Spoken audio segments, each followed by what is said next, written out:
So why do you think it worked during that period? Because most people would think that it was a dumb move to go ahead and open something at that point. Was it just the mergence between the, standard what you could get and this boutique side that really made the difference? Do you really think that's the one reason why you succeeded when other people failed?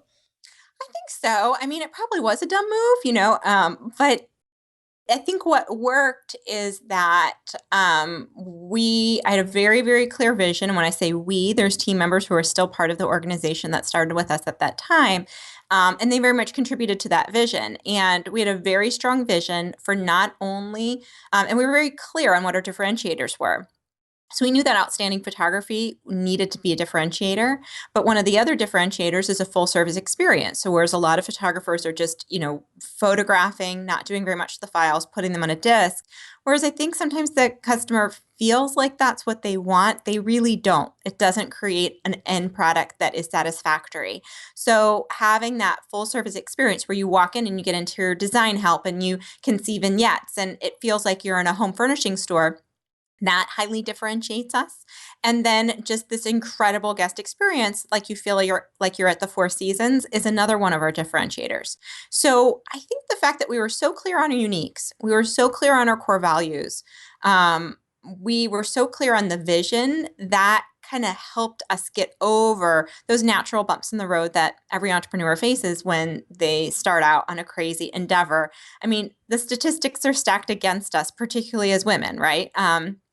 Like I'm part of what the 1.5% of women have grown their businesses to over $1 million Thousand value. times, yeah. So tell me about that morning and evening routine that really works for you. Because we talk about routines, and it's always amazing to hear what somebody has refined over many years.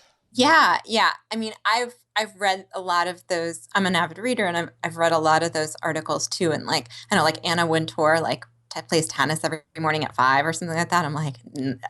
I'm sleeping. So we'll just Thank set you that. for saying that. Okay, good. Now you Yeah, can yeah. continue.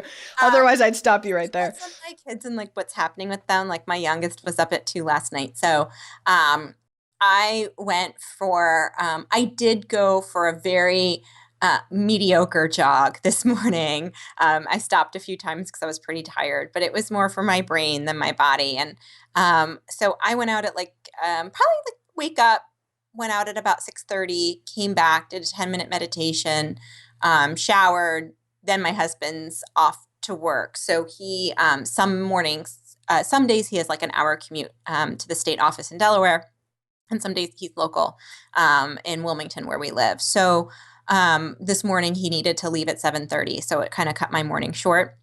And then I'm with my kids for another hour until either the nanny comes or they go to camp. And so in that time, we make a smoothie together.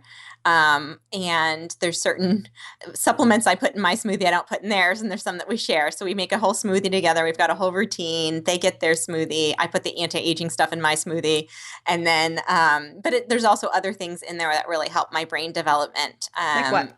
Uh, like flaxseed oil. Hmm.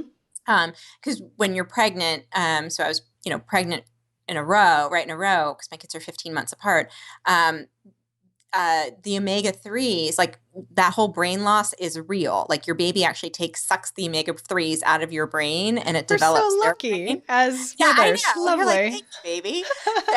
So, continuing, once I read that, I was like, okay, throw the omega 3s into the smoothie, throw the collagen in, throw the maca powder in, and just use it for energizing.